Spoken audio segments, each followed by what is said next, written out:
out, and they put a lens right in your eye. Wow, for the first time, I can see clearly without glasses. I drive without glasses. I can see in the shower and the swimming pool now. There's no correction in the top of these at all, just the bottom of reading.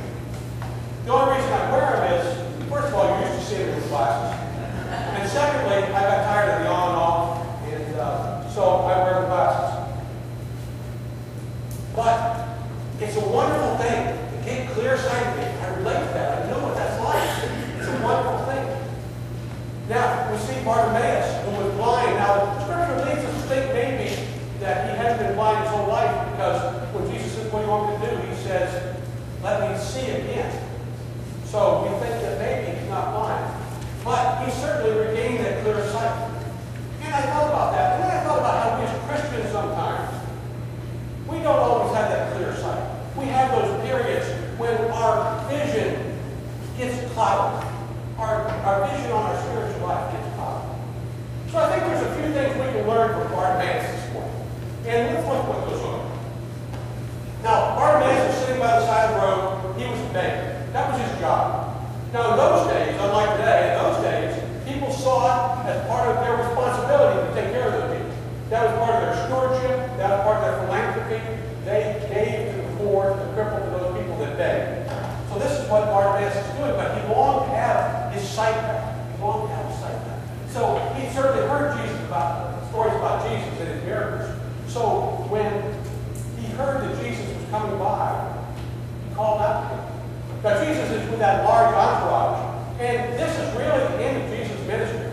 He's headed to Jerusalem. In fact, the story after this is the triumphal entry, when Jesus enters into the city. So this is really right at the end of his ministry. So he comes by, and Bartimaeus calls out, "Hey, Jesus, son of David, have mercy on me. Have mercy on me." Now, we've all been in situations where somebody started to get a little loud, and a little out of character, and we get uncomfortable. And that's what happened to the people around us. They said, "Be quiet, be quiet, be quiet." You know, but Bartimaeus persisted. He said, "Jesus, son of David, have mercy on me. Have mercy on me." And the first thing we learn from Bartimaeus' example is perseverance. Perseverance is the key to the Christian life. It's the key to the Christian life. It's easy to be a Christian in church. It's easy to be a Christian when everything's going our way and all the pieces are falling into place. It's hard to be a Christian when you're persecuted. It's hard to be a Christian when your health is failing. It's hard to be a Christian when you're laid off and you're struggling to find a job. It's hard to be a Christian at those times.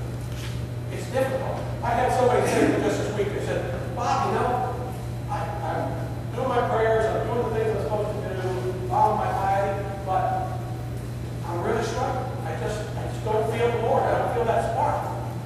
And every one of us can relate to that. We all have those times when we're out in the desert, when we feel like the Lord has left us and not hear our prayers, those kind of things. We all relate to that.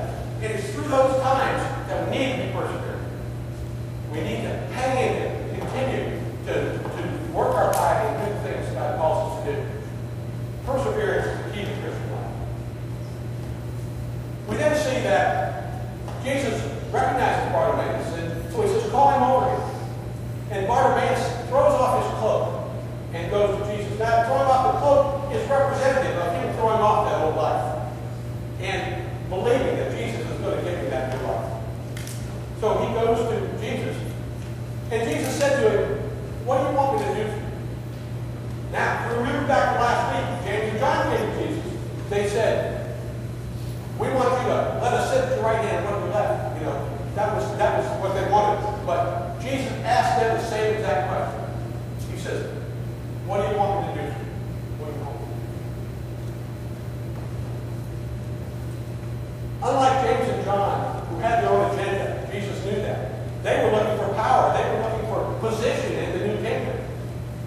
Now, Jesus healed many different ways. Sometimes he laid hands on people. One fellow he stuck his fingers in his ears. Another time he made mud and put on the eyes. Another time he used spit. He did many different things. But occasionally, he just spoke the word. He did it to the centurion who wanted his servant.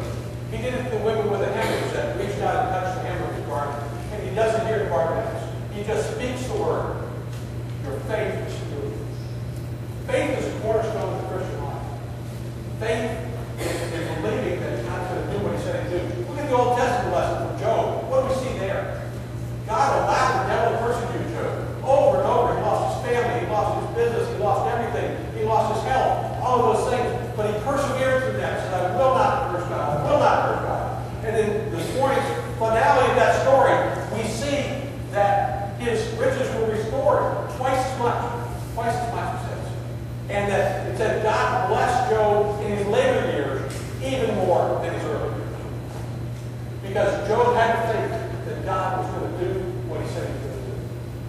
There was a great line of song this morning that struck me during the early service. Many are the troubles of the righteous, but the Lord will deliver him out of them all. That's the faith of the Psalms, believing that even in trouble, the Lord's going to take care of us. There's been a couple of things in my life that I've been praying for a long time. They're not for me, but for other people. But I've been praying over and over for these things. And they're good things. I think they're worthwhile things. And, you know, I don't know why the Lord won't answer those prayers. And it frustrates me, just like it frustrates all of you when you have something to preach over and over again. But I do have the faith to believe that God's going to take care of this story. That it's going to work out the way it should. That God's going to do for them what needs to be done. Just like he did for Job. Just like he did.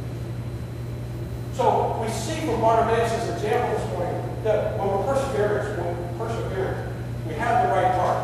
When we have strong faith, it gets us through those dry times.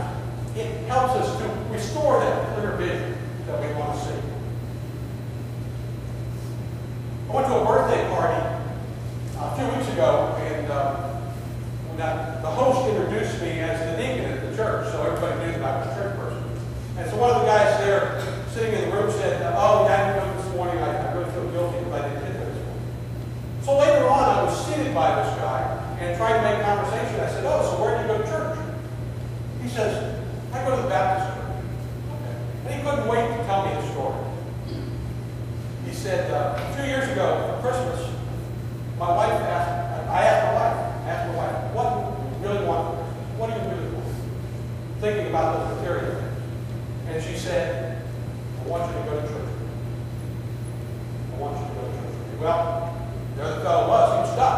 So he went to church. But he did it with the right heart. He did it with the right heart. He gave the Lord a chance. And the Lord began to work in his life. Now he's a committed Christian. Now his eyes are open. Now he's walking on the way. Because he was willing to do that. And to give God a chance to work in his life. So whether we're just having our eyes open for the first time, or whether we're coming out of one of those desert experiences and we want to reclaim that clear sight. When that happens to us, that's when we truly understand what John Newton wrote when he said, amazing grace, how sweet the sound, saves a wretch like me. I once was lost, but now I'm found.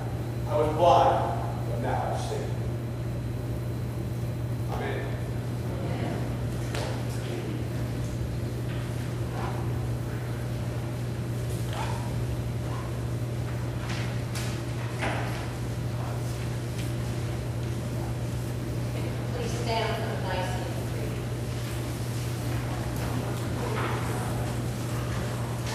We believe in one God.